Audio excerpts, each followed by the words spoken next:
Hi, everybody. Welcome to Conversations with Calvin, We the Species. Chronologically, it's actually it's June 9th. And we're just finishing a smoky a few days here in the East, if you've heard about it, Kaci. We had these terrible Absolutely, fires and, up and in seen Canada, news. and all that smoke is. We've been stuck in the house for like 3-4 days because but it gave me time to do more reading about you and more reading about you.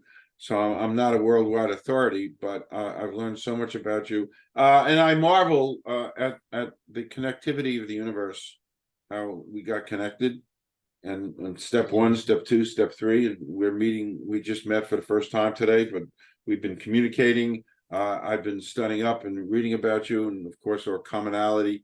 I'm so thrilled that Kaci Hamilton is giving us this time today to do this.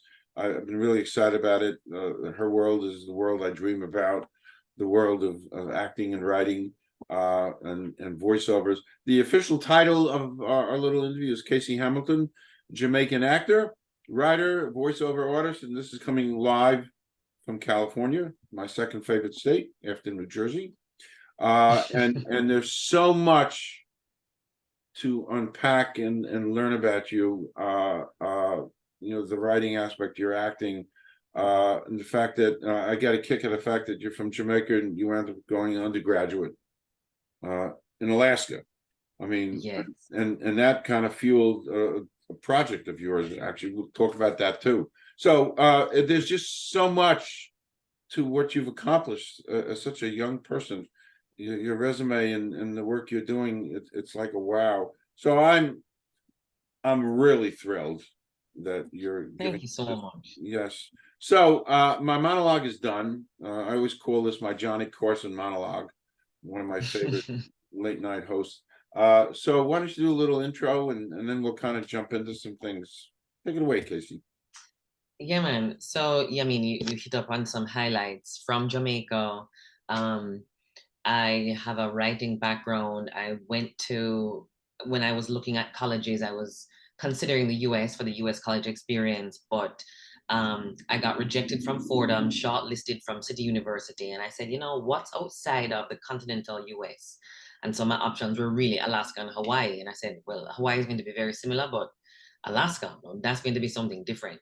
So I went to Alaska, graduated, got my bachelor's degree in literature, came back, was in Jamaica, and then went to New York to Hunter College for grad school. And you got your And master's. yes, master's degree in poetry, was working in magazine publishing, got laid off, and I said, I don't want to wake up and be 60 and never went after the thing I really wanted to do, which was acting. So went to acting school. I graduated in about 2014. And I was trying to make it in theater in New York, but that was tougher because they were just hiring a lot of TV and film actors. So came to LA in 2019, had amazing success that first year, booked my first commercial in February 2020, and then was resigned to my four walls of my apartment like everybody else. Yes. Yeah. Yeah. So it's Yeah. been coming back, and I've definitely tried to make the last year to 2 years really count. And I think I'm starting to get some of that momentum back that I was feeling in February 2020 for Good, sure. good. Along the way, you've been a travel writer, right? Uh, Yes. and Yeah. you've That been was the job I was literally all doing over the when I world. got laid off. Yeah, man, all over the Caribbean. And then I came from a family of travelers. My parents love to travel. My sister loves to travel. So from a young age, like I lived in Belgium for a year when I was 16. I lived in Colombia for several months when I was 14. And then through that, every place I went, I tried to get to another place, either during that trip or during that time. So I lived in China for a year when I taught English as a second language and traveled to Hong Kong and Nepal and that region. So yeah, I just love to travel. I mean, you give me a plane ticket, I'll take it and figure out what's on the other end. So, by the way, you said Nepal. That's always been on my bucket list to go to Nepal. Um, I can't even imagine what it would be like there. Um, It's really, it's incredible. I think because of the Taoist and Buddhist religions there being prevalent, there's just a wonderful energy. And even though everybody isn't rolling in cash, and the city, you know, is definitely has developing world issues in terms of trash and overpopulation and pollution. It was really so wonderful. The people were wonderful. They were so friendly, so welcoming, so accommodating. And I felt like I was somewhere that was just closer to nirvana than most other countries I've been to, for Wow. sure. Interesting, Yeah. interesting. Yeah, it's been a bucket list thing of mine. Yeah, man, you should And, definitely go. It's somewhere yeah, I recommend to everybody. yeah, and I have a friend who I wrote about in my second novel, who's been there, and he climbed part of Mount Everest, which is something I dream about, not all the way up, but just to be there. But anyway, which is a Yeah. good segue. You've done talk a little bit about your writing career. You know, a little bit more.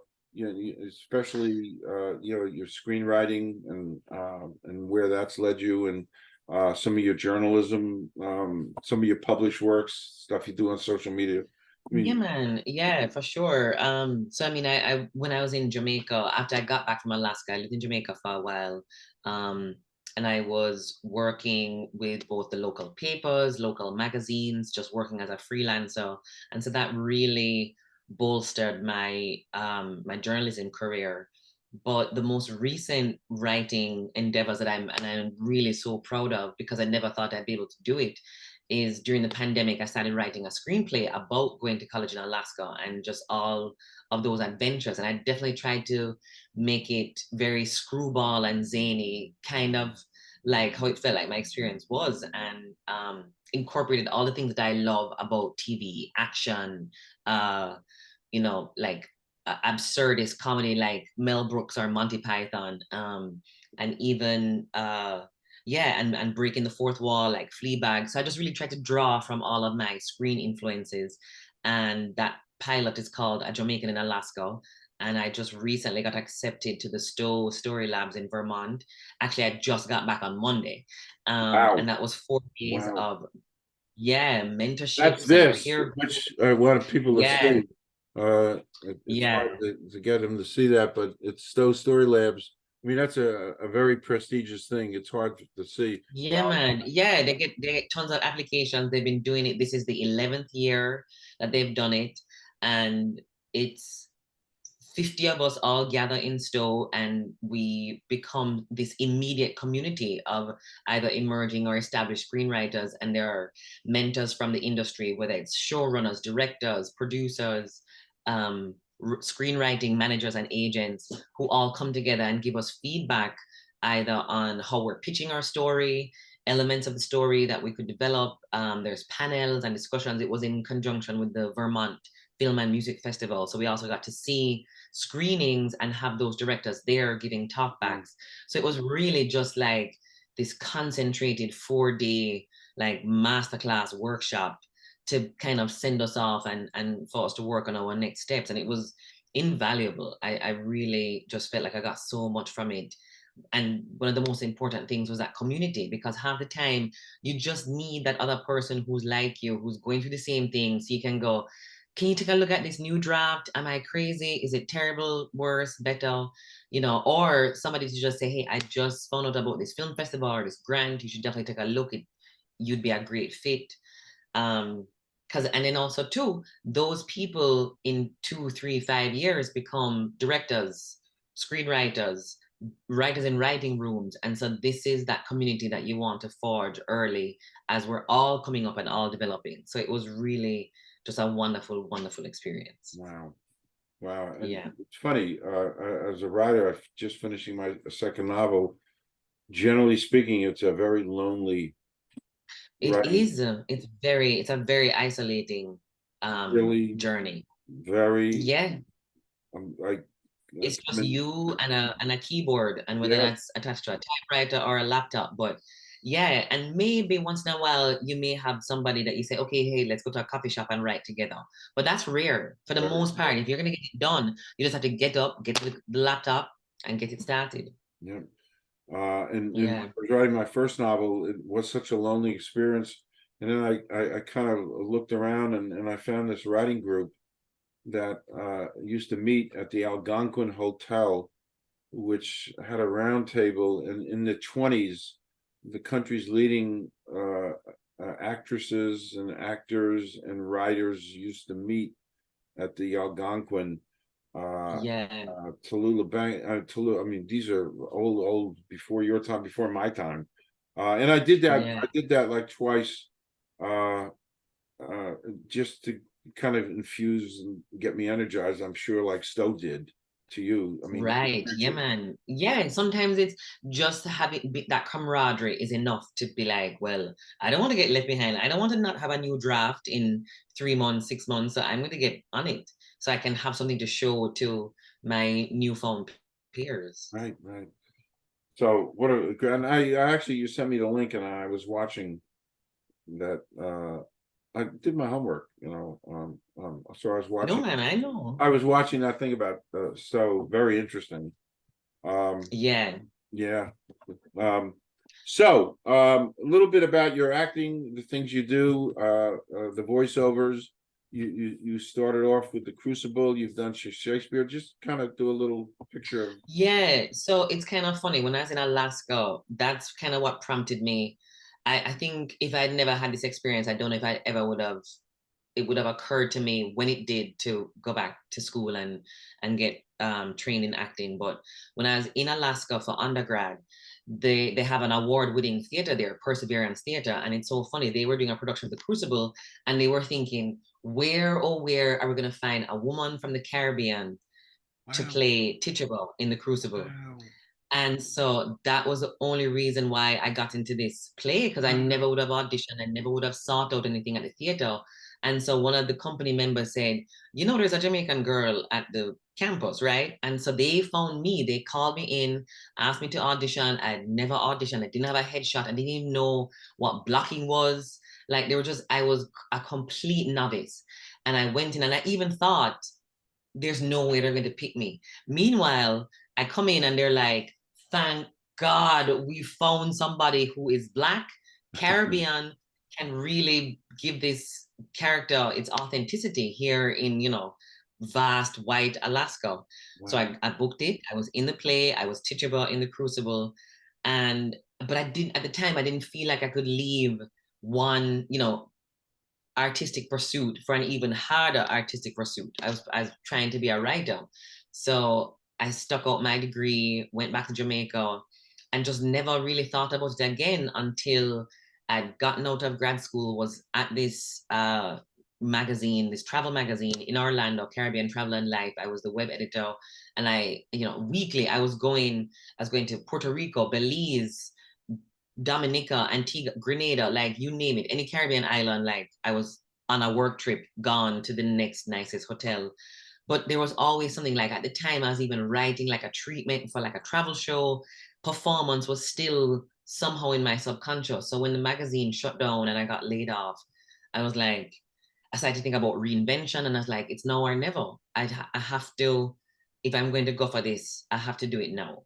So I packed up all my stuff in a moving truck, drove from Orlando back to New York by myself, Wow. and got back to New York. I had no money. My aunt had to give me money to file my taxes so I could just have some money in my pocket. Found a job at a restaurant, got into acting school, and just kept going for it. And it's been really incredible. Like, yeah, I was right out of acting school. I was able to do Shakespeare in the Park in Boston. And Wow. I played Mark Antony in Julius Caesar. And then I played Prince Escalus in Romeo and Juliet. And the director was very inspired by Wonder Woman. So even though Prince Escalus was a male character, she cast me and we kept the title. I was Prince Escalus, even though I was a woman. And then that was incredible. I was able to do some Shakespeare in Alaska before, like right after doing The Crucible. I auditioned for a Shakespeare company in Fairbanks, and booked that and played Katherine in Henry V, and that traveled to Australia to the World Shakespeare Congress, and I was able to perform there, and that was a wonderful experience. I got to see so much incredible theater while being a part of this festival circuit in Brisbane. And yeah, since Boston and New York, I've come out here. I've done commercials for Smirnoff and Lexus and Microsoft, and done more short films. That, you know, TV is tough to break into. I've auditioned for incredible shows on Hulu, Apple TV, HBO. I auditioned for Little America, that show on Apple TV, for Sherman Showcase on Hulu, and a couple new projects, Black Cake and Get Millie Black. Those were on Hulu and HBO respectively. But, you know, it's the nature of the biz. You just audition sometimes for years, excuse me, and you get nowhere. And then all of a sudden somebody's like, oh, wait, didn't I get a tape from you in 5 years ago? Like, yeah, come in. And it turns out it's just right. Like that. And that actually happened to me recently. I had auditioned for a production of King Lear at the Wallace Annenberg Center here in Los Angeles. And that was pre-pandemic. And right as we were getting to callbacks, the pandemic happened. So they put everything on hold. I auditioned again post-pandemic, didn't get it, but somebody from that auditioning team remembered me from the pre-pandemic tape and brought me in for a show called Menstruation, a period piece, and that was at the LGBT Center here in Hollywood. And it was almost 2.5 years since she had seen that tape to when I auditioned for her again. Wow. And I booked it, and I got that job, and I played, and that just we just did a 1 month run in from March to April was when we wrapped, and it was sold out, rave reviews, for you know, and a really accomplished playwright, Miranda Rose Hall, who her previous production had been at Lincoln Center.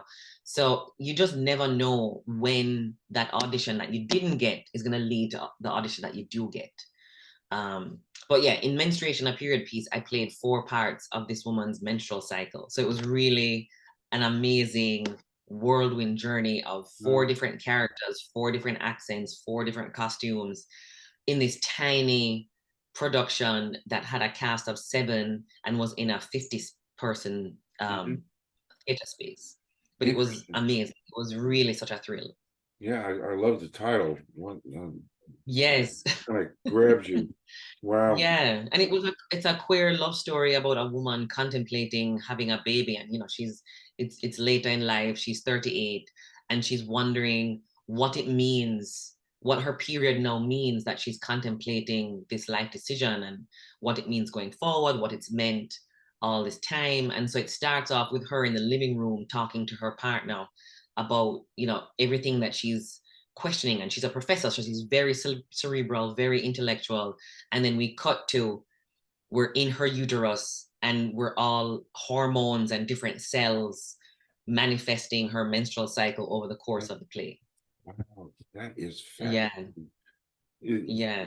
Did they ever like want to move that to New York or somewhere like that? I think absolutely. Yeah, Miranda, the playwright, premise. is in New York. And I think that's definitely a goal of hers, to get it staged in New York for sure. Wow. Yeah. Yeah. Fascinating. You know. Yeah, and it's a musical, so it lends itself very well to the New York theater scene. I mean, I think it would be. Yeah, I think people would love. Yep, and I'm just, you know, in my mind visualizing that, you know, here in New York, it would, because it's so unique.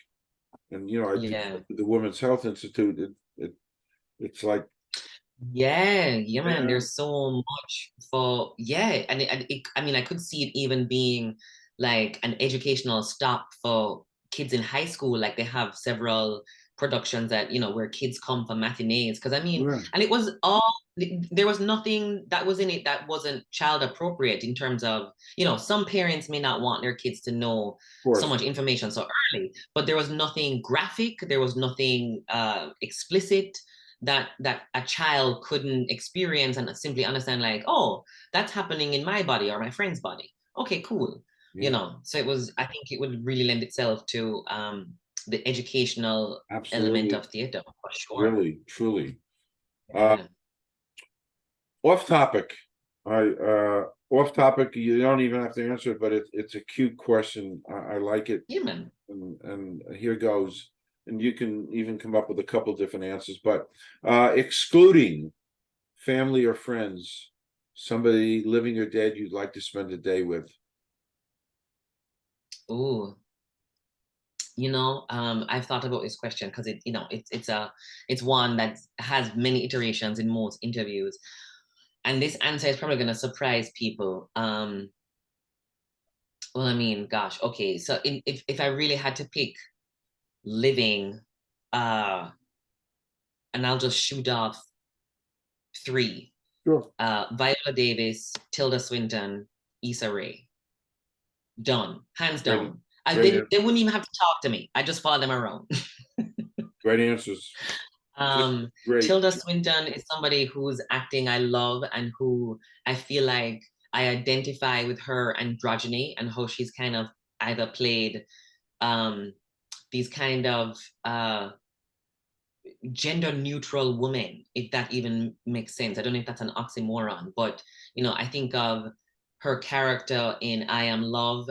I think of her character in Okja, in Snowpiercer, in Constantine. She can kind of sometimes be this almost like just non-binary figure that has a role in the storytelling that is obviously central and important, but she kind of defies male or female stereotypes sometimes, I feel like. And then Viola Davis, I think, is the best living actress, black or white.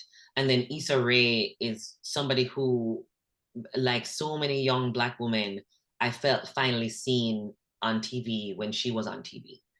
And then, but in terms of, I guess someone dead, there's an Italian Renaissance painter named Artemisia Gentileschi, who she was a contemporary, maybe a little later, if I'm getting my dates, thinking about them correctly, of Caravaggio, who was very much a kind of leader of this Italian art or a painting technique called chiaroscuro.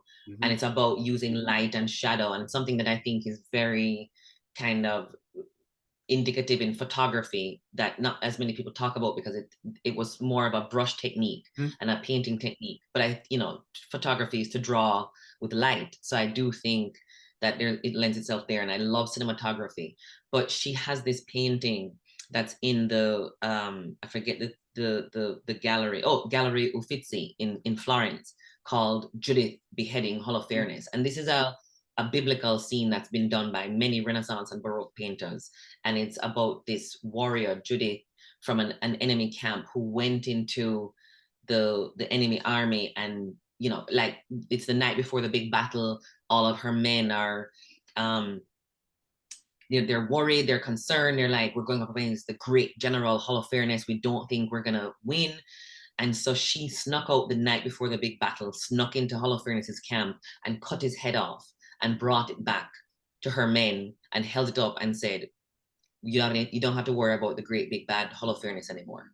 And so Caravaggio had painted the same tableau. She painted it. Many other Italian painters had done it. But there was something about hers that was just, first of all, it's huge. It takes up like a whole wall in the gallery. And there's something about hers that like she leaned into the darkness and the macabre of the story. And she was also a survivor of sexual assault, and so it was very much a part of what was going into her work and going into her rendition of this historical biblical story. But I just love that she was a badass woman operating exclusively in a masculine world. Renaissance painting was almost exclusively male. Right. The patrons were male, the painters were male, and she received acclaim in her lifetime. And she's someone who, yeah, if I could go back, I'd definitely sit down and have a glass of wine and talk to her. Wow, what a great answer. Wow. Thank you for that. Thank you. Okay, back. Yeah, no problem. In my reading, about you've been trained in something called stage combat. Yes. I don't know what that So is. that may sound a little more involved, but it's essentially it's fight choreography. It's how you do fighting on stage. So if you have and that includes anything, even just a push, even just a knocking over a table, that has to be choreographed. And so stage combat is any kind of combat on stage. So there's a play that has any kind of fighting, for example, Romeo and Juliet. There's a famous fight scene in the beginning, and that's, you know, the warring factions. That always has to be choreographed. And some plays do an extreme amount of fighting. Like the version I was in Boston, it was two different dueling fights happening, and they're intertwining and intermixing. And I came out as the prince and I said, everybody, throw down your weapons. But the fight choreographer for that, they incorporated a move where I would come out and I'd actually spin into another actor, grab his sword and spin away to then be center stage. So it's things like that. It's any kind of pushing, pulling, grabbing, jumping over a couch, anything like that that has to be done on stage. That's stage combat. And then in TV and film, it's just fight choreography. But there's still an element of how you fall, how you grab a knife, how you hold a gun, all that kind of stuff goes into stage combat. Wow.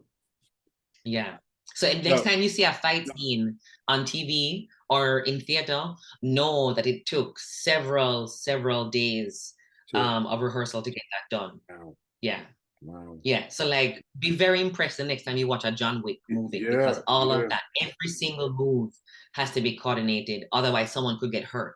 So it has to be narrowed down to every last detail has to be ironed out. Unless you have two trained fighters who are willing to actually beat each other up. But even then, they still have to have prescribed moves and things that they're allowed to do. It's funny, I was watching, I watch so much old film. I love old film, and I watch documentaries on filmmaking, and I've been watching a thing about it's a four-parter about Warner Brothers 100 years. Oh wow. Now and Warner Brothers amazing studio. It survived 100 years. They nurture directors, they nurture actors and actresses, and it's. But there was a scene, just the angle of throwing a punch, either right. There's so much involved in throwing a punch. So much. Yeah. I never realized that, and the camera has to be in the right position, otherwise you're actually exactly, or you have to redo the whole thing again because you missed it. I mean, you know, say what you want about Tom Cruise, but what he's been able to accomplish with the Mission Impossible movies is pretty spectacular. And you know, I don't know if you remember, I think it was, I forget when which film it was, but he broke his ankle because he really was doing this jump from one building to another, and he missed and he broke his ankle. And that stuff happens, and that's up to the actor and the studio and everybody involved to decide how far you can let an actor go. But there's a reason why you have stunt doubles and all these things, because these people are really riding around with on a motorcycle with no helmet and really jumping from things and crashing through things. It really is happening. If you like podcasts, and for your listeners, there's a podcast with Daniel Radcliffe and his stunt double, who they've formed a lifelong friendship. But this guy actually became paralyzed, I believe it's from the waist down, on the set of Harry Potter, doing a stunt on behalf of Daniel Radcliffe.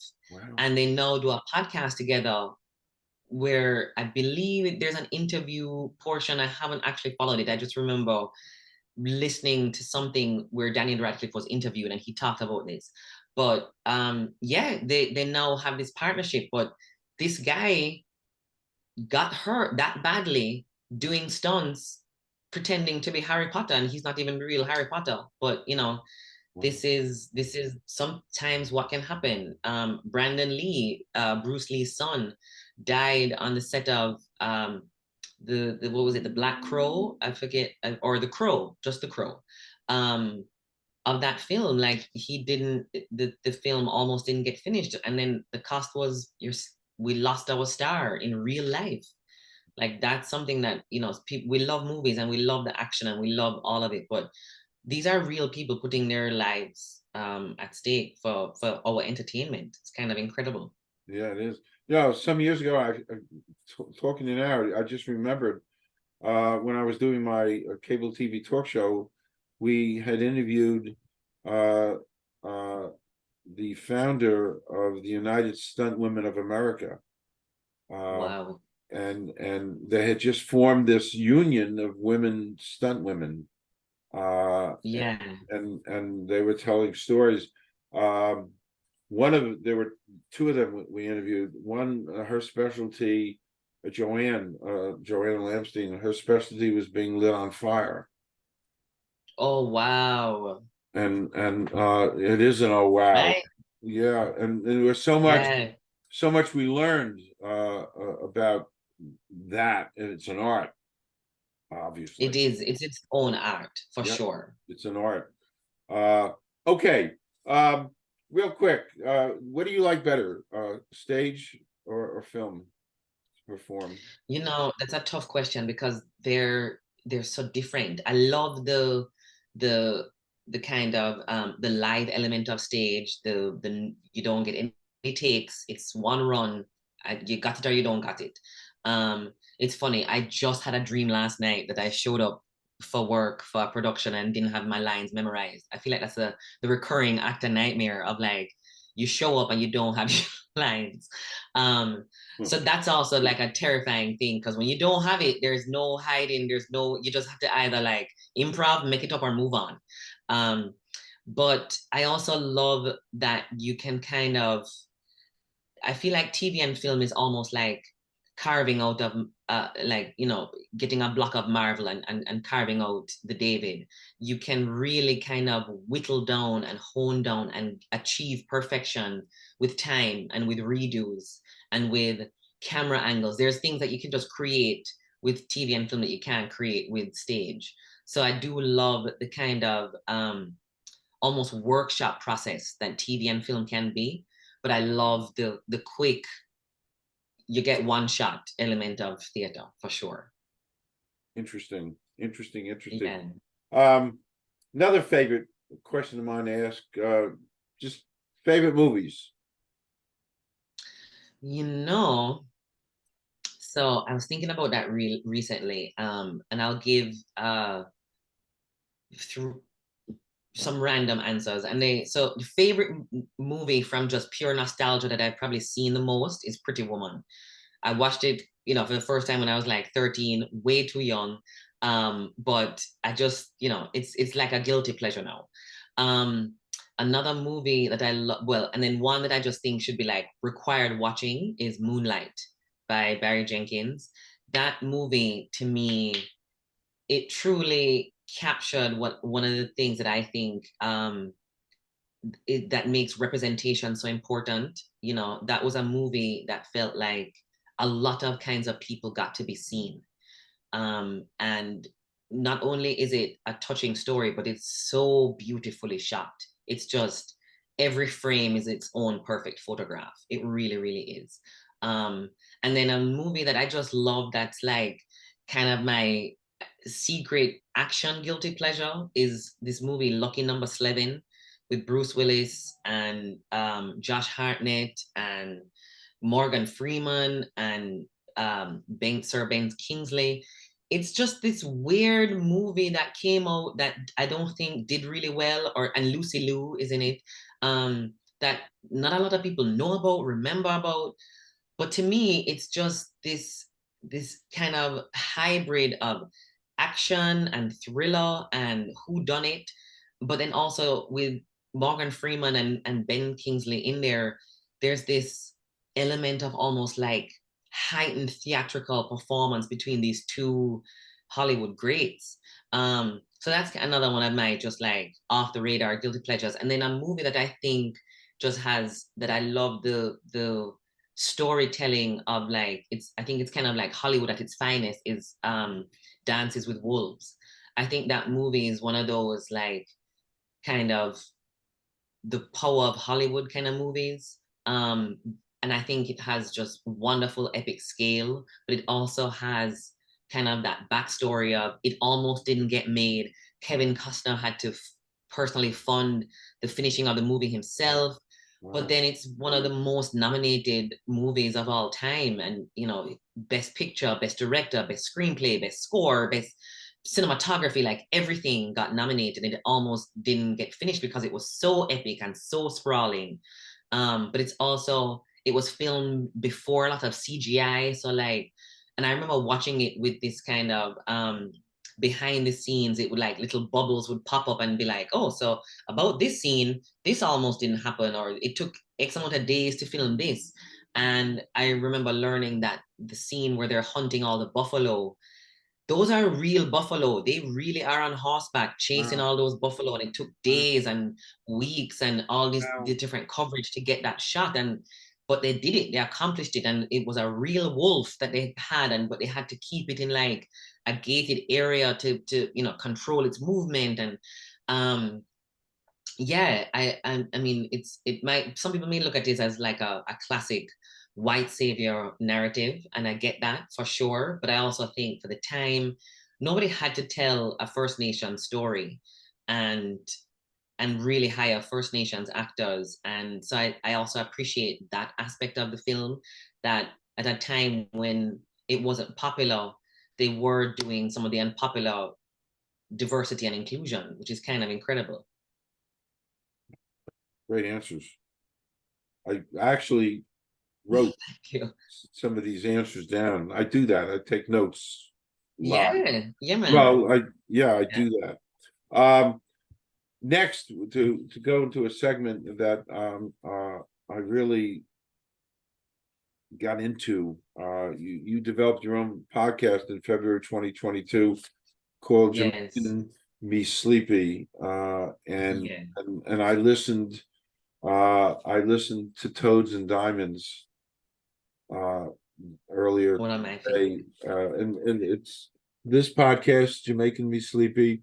And I saw it in the description, but you have this incredible mellifluous, which is a great word, voice to help put children and adults. So talk about that, Kaci. Yeah. So I had definitely had different bouts of insomnia. Nothing crazy, but enough where I've used like sleep podcasts or other meditative podcasts to help. Um and so, and I love narration. I've always wanted to get into voiceover. People have been telling me for years, like, you should do radio, you should do voiceover. Um, and I have voiceover presentation and been auditioning, but I wanted to do something for myself that wasn't just waiting on the industry to give me the thumbs up. And so I looked into it and I wanted to do something that was non-interview, like easy to accomplish. I could do it in a vacuum, just me, and also didn't have too much of a cost. And so I was like, okay, if I look up royalty-free stories and just read those, that's a pretty cheap and free way to go about accomplishing this goal. So I was, again, this was a pandemic idea that just took some development, and finally I was able to launch it in 2022. But I started looking around and I was like, I just love reading stuff. I just love reading stories out loud. So that really kind of prompted the core theme of it.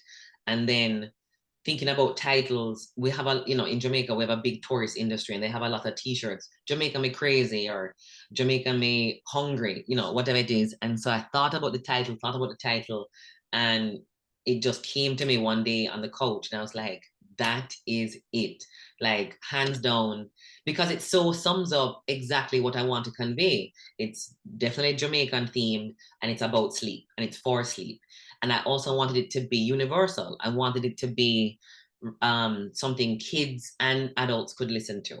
So I focused on classic bedtime stories, you know, Toads and Diamonds, Humpty Dumpty, Cinderella, Snow White, Pocahontas, pretty much, you know, Grimm's and Hans Christian Andersen stories. And so anything that was free, royalty free, I just picked it up and read it. And I'm taking a little break now because I want to get back into it with a brand new batch of stories, and maybe even elevating some of this background sound elements. So I'm gonna pick back up in the fall and resume episodes. But yeah, it was a real passion project that more people are responding to, and people have told me that they found it, or had known about it before they met me. So it's been really wonderful and rewarding to feel like it's not just going out into the vacuum, but it's actually helping people, both adults and kids. Yeah. And you know what? I'm gonna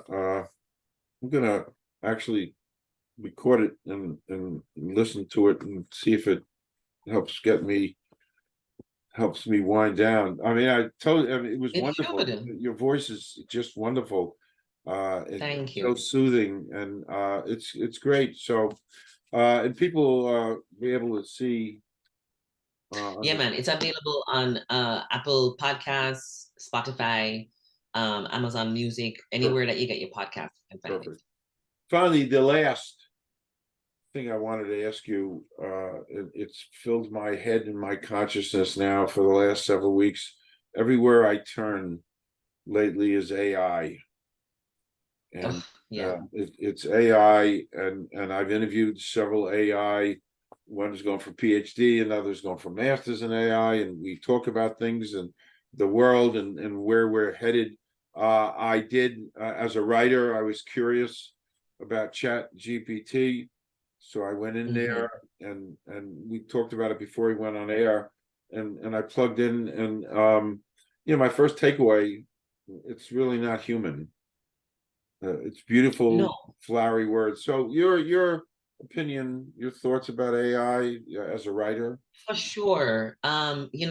Like, it's funny. I was just watching a news segment recently talking about AI being used in farming, and it's allowed farmers to really expedite and with even greater accuracy speed up some of like their weeding, planting, like various things. So I definitely see that there is a benefit to AI to simplify and expedite certain jobs, and jobs that they're not truly going to take away from human employees, because it's a job that either someone wasn't doing before or even going forward will not want to do. This machine was weeding out tiny, like almost micro weeds from Wow. around these plants. And Wow. that's backbreaking, body destroying work that somebody shouldn't be doing, quite frankly, because they have to bend over, and you're asking for like back problems, carpal tunnel, all kinds of things. So I totally get that AI is something that can be useful. It can be something that is very very symbiotic to human existence. However, we don't question enough who's designing the AI. And it's one thing if we've always had diversity and inclusion in everything, but we haven't. Historically, we haven't. We know this. Women have been excluded. First Nations people have been excluded. LGBTQ people have been excluded from decision making. So, and I think it's reflective in how we see AI and Chat GPT and some of these programs, what they output. I remember there was a New York Times article talking about the fact that Chat GPT, somebody was trying to have a conversation with it and it went very dark very quickly. And that has to be coming from the designers. And especially like as we talk about it in the entertainment industry, we've already been kind of, it's already existed. CGI, that is a certain amount of artificial intelligence generating something that we can replicate as humans or in real life. But right now, SAG has authorized a vote to strike, and I'm fully in support of that. And I'm fully in support of what the Writers Guild is asking for, because if we let AI run rampant, we've seen it. We can't ask humans to temper themselves. We can't. We are animals. We are a mammalian culture of desire and accumulation and self-satisfaction. So we can't ask people to temper themselves. Nobody's going to have the wherewithal to be like, I shouldn't do that, especially if it has a capitalistic financial reward. People are not going to, sorry, I just don't believe people are going to choose moral compass over money. I just don't. And so right now, the Writers Guild is trying to prevent AI from writing scripts, and SAG is trying to prevent AI from duplicating our image, and so there'll be no more use for actors. Okay. You know, they're doing things now where they're doing motion capture and they're capturing our entire facial expression, our body movement, our voice, everything, and then they can just duplicate an actor for whatever reason they see fit and never compensate that actor, and that's terrifying. Like, they're, you know, the designers of AI are designing themselves out of a job.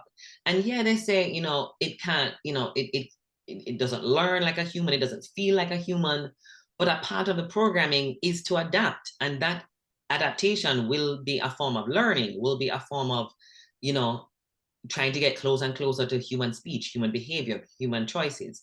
So I think it's very dangerous to just proceed as if we will get to a place where we can self-monitor. We won't. We have to put in the guidelines and the ramifications and, you know, the parameters now, so that we aren't suddenly 10, 15, 40 years in advance going, oh, we didn't put that into the laws, we didn't put that into the parameters, and so now it's full blown and we can't rein it back in.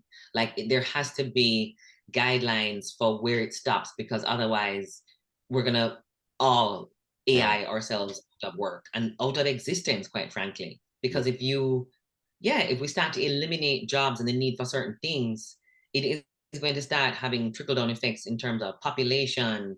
Like, you know, if we're not monitoring how AI can be used to, for example, create artificial food, or, you know, not, I shouldn't say artificial food, but non animal food, I guess, if, you know, like, you know, I'm thinking in terms of the Impossible Burger and plant, like, it's a very slippery slope before things are out of control and we're like, oh, now this has created a complete crazy toxin that's in food that's now spread. And, you know, we have to set the guidelines now, because we can't do it after the fact. Simple. Yeah. I saw that they're growing meat. Yes, exactly. I do not want a grown artificial chicken nugget. I'm sorry. I would rather be vegetarian and only eat something I know came from the ground than ever eat meat again. Well, I don't care about that. I haven't eaten meat since 1975. Good for you. That's probably why you look so young. That, by the way, it is. I have zero coronary artery plaque. Wow. Zero. So so the blood flowing in my brain is unimpeded. There's no plaque. Wow. It's just That's flowing. incredible. So it allows me to think. It was the decision I made in 1975 as a humanitarian, because animals are living and they have hearts and brains and eyes. And I just couldn't see eating them. I'm not a vegan, you know, there's fish, chicken, but nothing with 4 legs. It helps. Anyway, you know, we could just go on and on and on. I know. I feel like we could talk forever. We could talk forever. It's endless, and so it's a good segue into kind of doing a wrap. Come back anytime. I will. Really come back. Thank you, Calvin.